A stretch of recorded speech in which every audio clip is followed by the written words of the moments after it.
Hello, and welcome to Local Motion, a production of the University of Minnesota University Dance Theater. I'm Carl Flink, the director of the University of Minnesota Dance Program. In a typical year, the dance works that you are about to experience would of course been performed live, but the realities of the COVID pandemic required the dance program to rethink how we would approach this year's dance production. Rather than downsizing, we decided to dream big. Normally, we would have invited 3 guest artists from across the country and even the world to set or make work on our student company.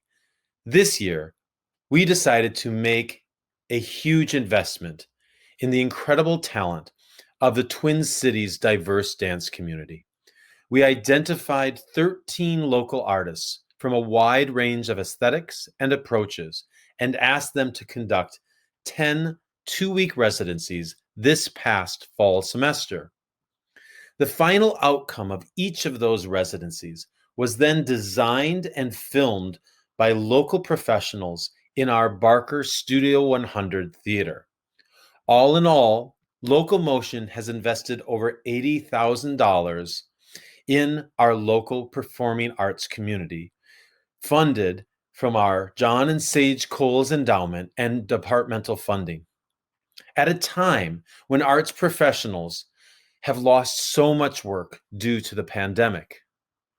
Tonight, you are about to experience 3 dynamic premieres by Boheme, Andy Moore, and Pedro Pablo. The rest of the new works will be premiered in similar programs in March and April, and we certainly hope to see you at those shows as well. I, for one, have been astounded by what these artists created in collaboration with our talented dance majors, and thank each of them for the gift of their creativity. The mission of our dance program is contemporary dance in global contexts, and while each of these artists is local, the works they made exemplify that mission. To riff off of a familiar phrase, each of them creates locally and thinks globally. The dance program strives intentionally to identify guest artists that represent a truly wide range of identities and cultural perspectives, and Local Motion embodies that commitment. Each film is followed by a brief sharing by the guest artists themselves. I also want to acknowledge and express my deep appreciation of the University Dance Theater leadership team. Artistic Director Erin Thompson, Assistant Artistic Director Laura Selle-Virtucio, Production Director Mike Grogan, and Cowles Program Coordinator Nora Jenneman for their Herculean efforts to make these productions a reality. And now, I welcome Professor Ananya Chatterjee and students from her Choreographing Social Justice course to share an embodied statement to acknowledge the ongoing systemic harms in our society and express their commitment to a future of justice. In the wake of the energies released this past May by the murder of George Floyd, our students and this program are committed to making anti-racism and social justice cornerstones of our Barker community. And now, without further ado, I invite you to sit back and enjoy Local Motion. We acknowledge the location of the University of Minnesota Dance Program on the unceded territories of the Dakota Oyate. And we honor the original inhabitants of this land, the Dakota and Anishinaabe nations. We offer our love to the many waters within and around us. We carry this energy to the sky and ground ourselves.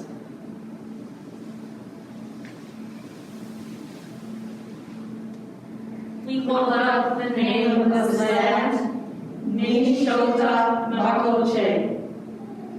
We honor this land where our hearts reflect the sky and humble ourselves to reconnect and root our breath into the earth.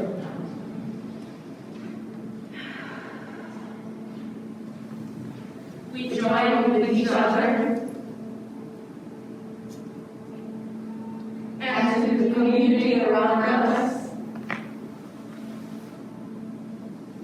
to acknowledge past harms and commit to a future of justice.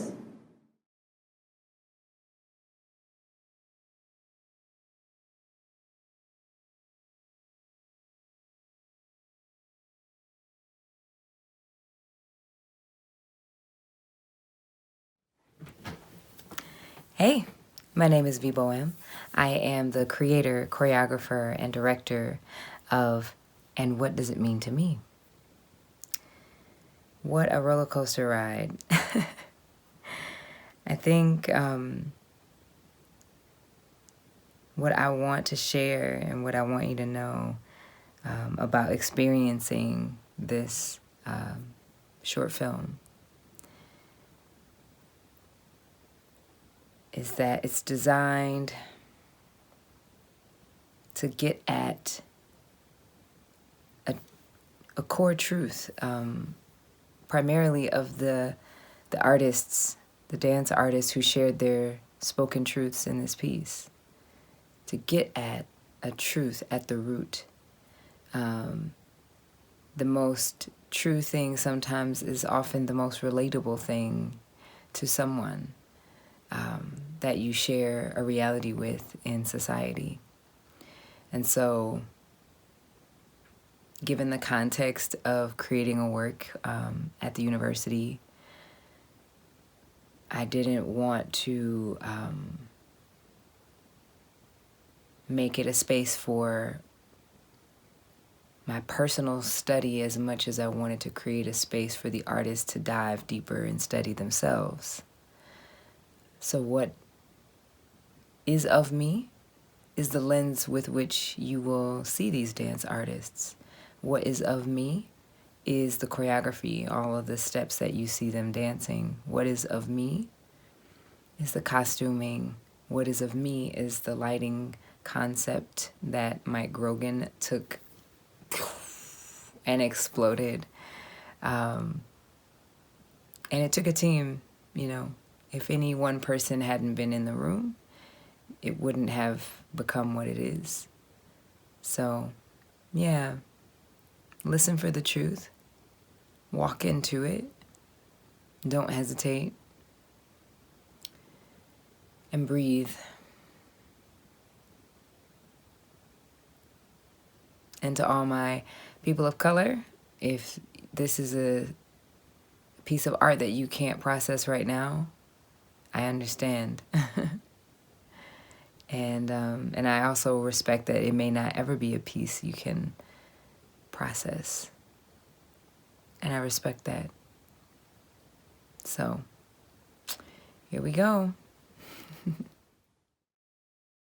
Cultural trigger warning. People of color, be aware that this piece has been created for the white gaze. White folks, if you see or hear anything you don't understand, Google it before you ask anyone any questions.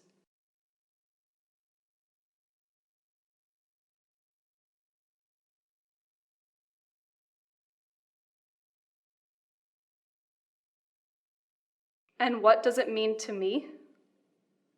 Being white? Is that what you're asking?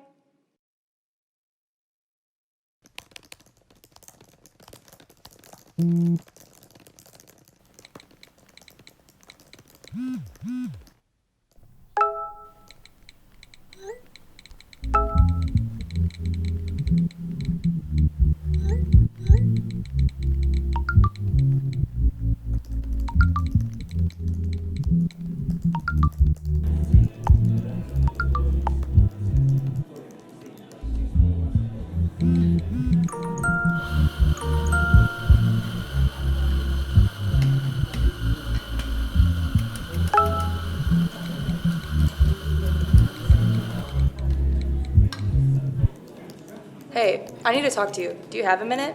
Yeah, what's up? Did you see the screenshot I just sent you? Remember Robbie, my best friend from high school I'm always talking about? Well, he just posted on Instagram that these people need to go to jail for stealing and destruction of property.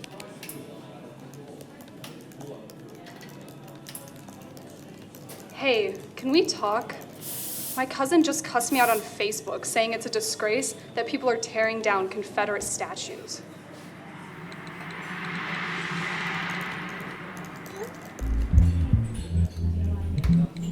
Dude, my dad just told me I should be ashamed of myself for supporting the uprising.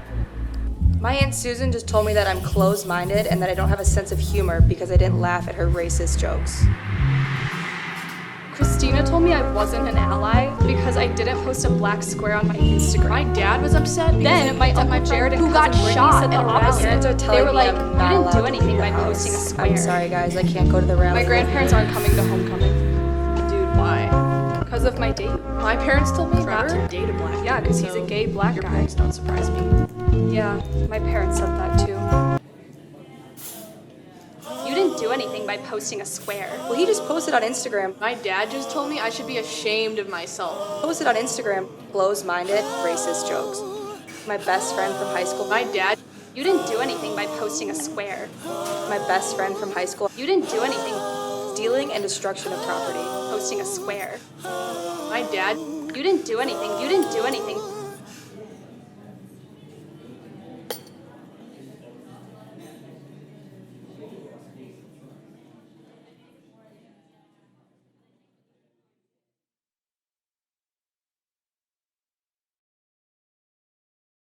The promises.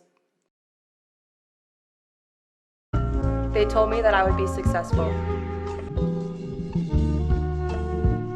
They told me I would marry rich, that I would be safe, that I'd have a husband.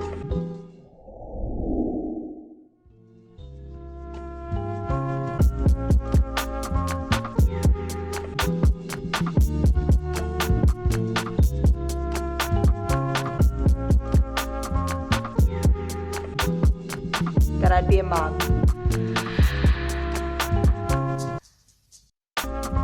That I wouldn't have to struggle.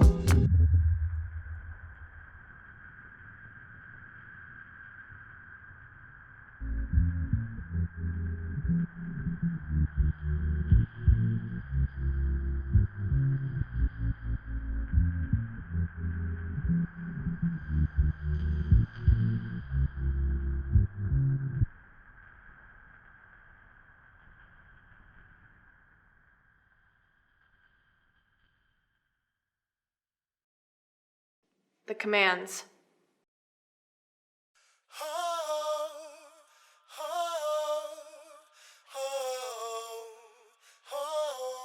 They told me I should have a tiny waist, have a family, have long blonde hair, be nice, be a good girl, be a leader, not a follower. They told me I should avoid black friends. They told me I should listen to the men in my life. They told me I should get rich and famous and trust the system. The refrains.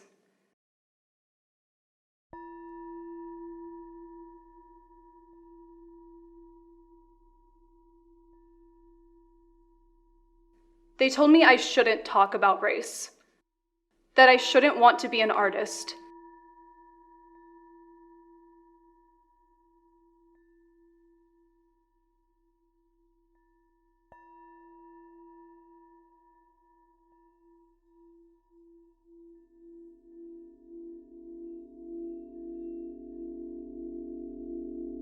They told me I shouldn't gain weight, show too much skin, or wear baggy clothes. They told me don't stand out too much. They told me not to be silent. Don't protest. They told me not to question authority, that I shouldn't vote for who I want, but also that I shouldn't get emotional or walk away.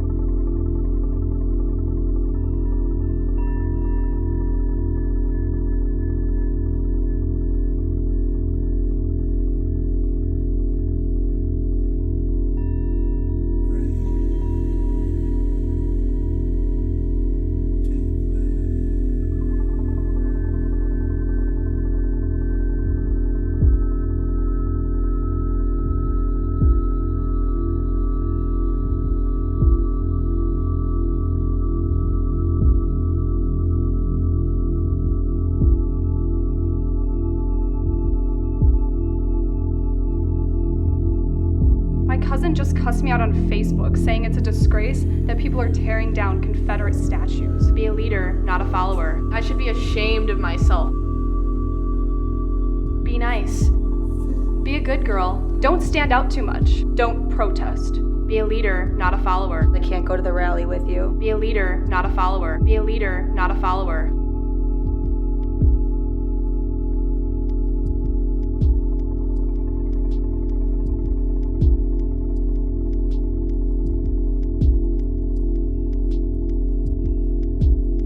All of this stings. I'm angry. I feel rebellious. This is confusing. It's frustrating. So, I'm gonna take my time. Accept myself on this journey.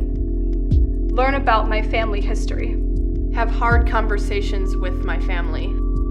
Have hard conversations with the men in my life.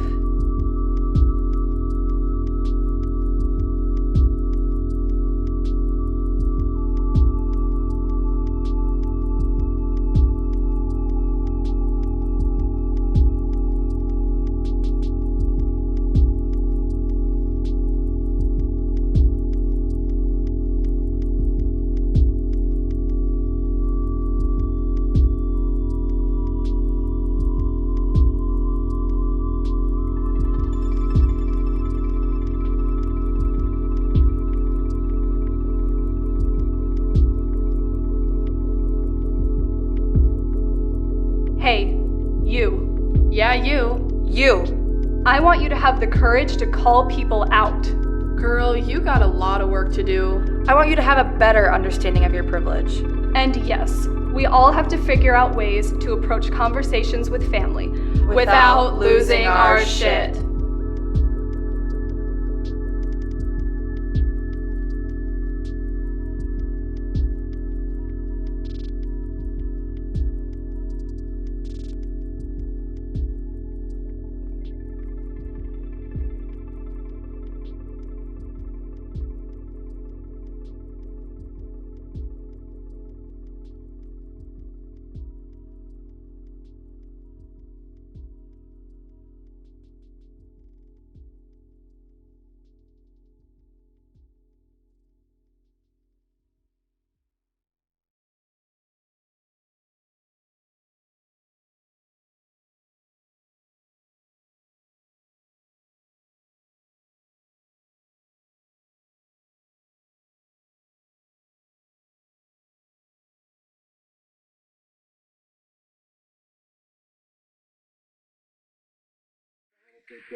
I can't afford another case.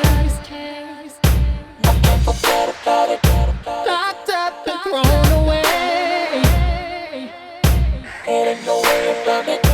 I've been a prisoner.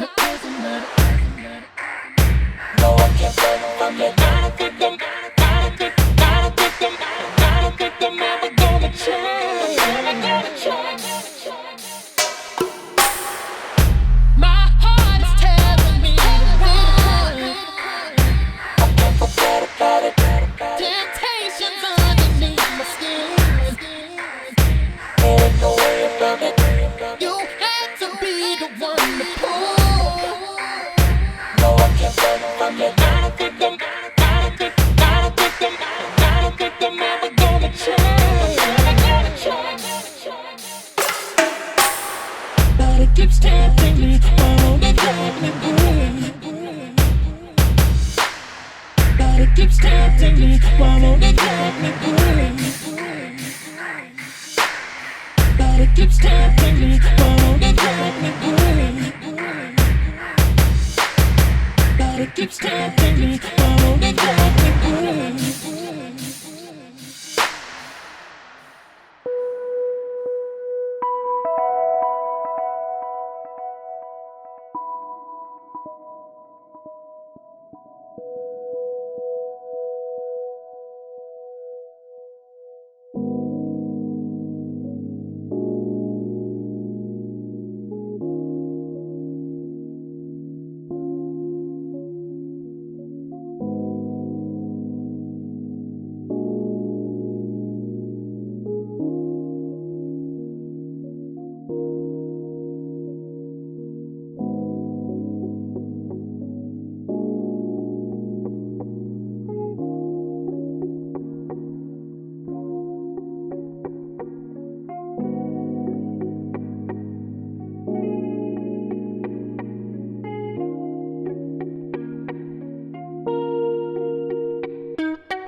Hello, good evening. My name is Andy Asong-Morfaw, and I'm one of the choreographers for the residency program of 2020.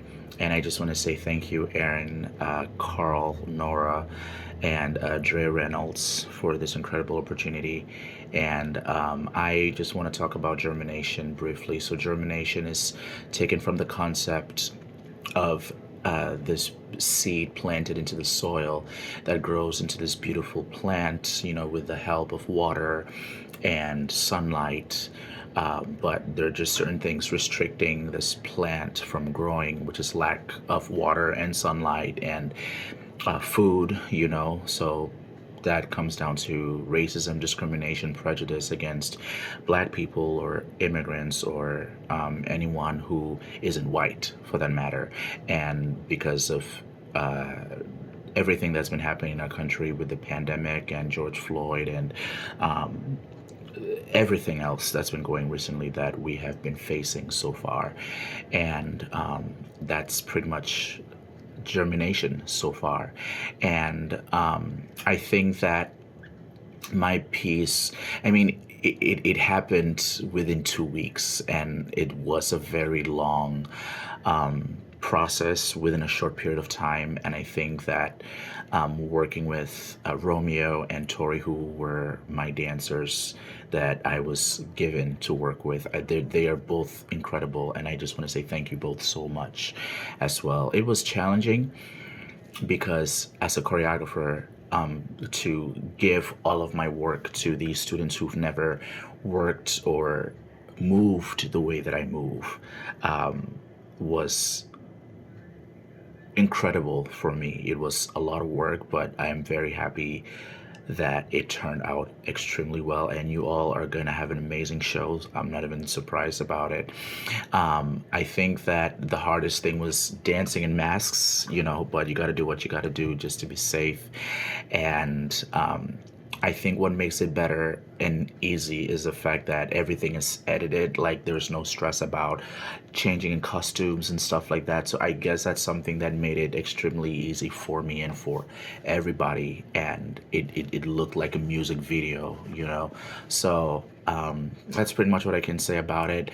I will say that based on the highlight and the challenges and stuff like that, I think that we just have to realize that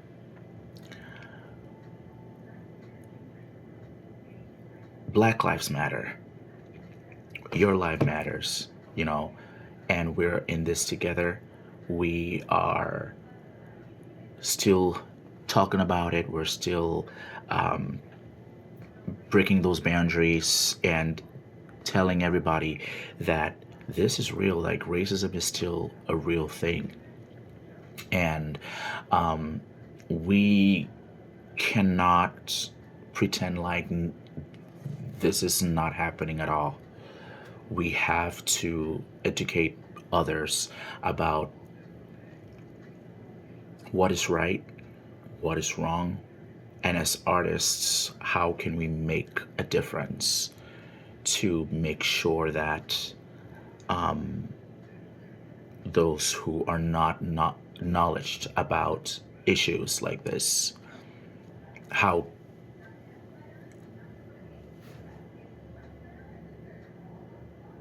can they grow from their ignorance?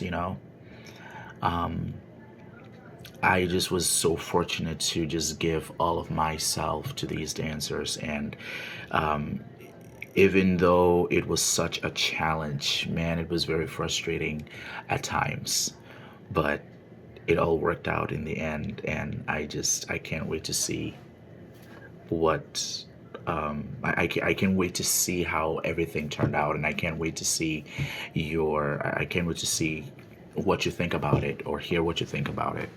And I hope that you enjoy and have a great show. I don't know if I will be able to make it, but I hope that you enjoy, and I will talk to you later. Thank you.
work is a record of my personal physical journey of experimentation. This work researches the constant cycles of life and death that I, perhaps we, have experienced in 2020 and has served as a manifestation for all the symptoms we have been experiencing in society. COVID and the uprising are explosions for the built-up anti-nature sociopolitical climate of our world, especially in the US. Cyclical processes gaining momentum, energy is recycled, constantly changing, contained, rising and perishing, the human desire to stay alive, to thrive, constantly reminded of its containment. Migrant concentration camps, private prisons, gender as a binary, contained bodies, transgressors of the state, uncontainable. When I first got invited to be a part of this residency with this incredible cohort of choreographers, it was in the summer and I was camping a lot, so I devised this piece and this work and this research while I was in nature and being close to the water and hearing all the animals and thinking about nature and humans' biomimicry. So I thought of the architecture, and I initially thought of Jess, who built the piece, who's a visual artist, and I have worked with in my last piece with Holidonia. And we brought it to life. We started talking and exchanging ideas, and she built it for the residency. So part of the process was installing and deconstructing the architecture before and after rehearsals and finding that groove and that energy that became so integral to the process. Part of what I thought was thinking of the ideas and the textures and the tone, the speed, the mood. And I also thought of Joyce, who's my sound collaborator for the last 6 years, and thought of bringing her in, especially for the 2 weeks of the residency.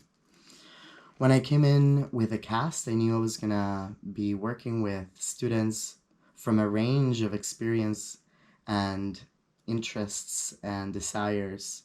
So I wanted to open up my methods and creating and building expression and building improvisation, finding pathways of improvisation, practicing that choice making and that flow that comes with it, letting it take them for a ride and letting the material take form and develop as they were continuing in those in-depth explorations. Each one of the cast members really brought to life the work, and they interpreted the material so beautifully. So then throughout those weeks, I also worked with Joyce deeply back and forth every day, and the sound started building to create that environment for the work.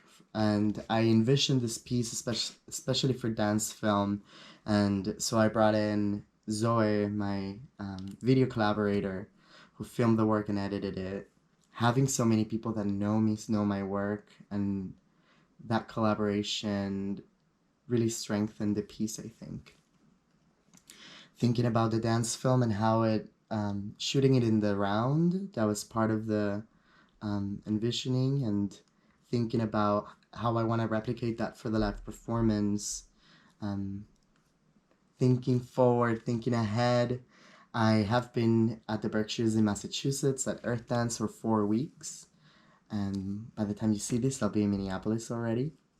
But I've been going out constantly into the woods and wrapping trees, creating containers for myself, and letting nature, time, and space inform that exploration and inform the improvisation. And my dream is to translate this information and this research that we've collected and created and develop it with my company, Viva la Pepa. What a joy it was to be able to collaborate with Megan, Tessa, Victoria, and Aubrey.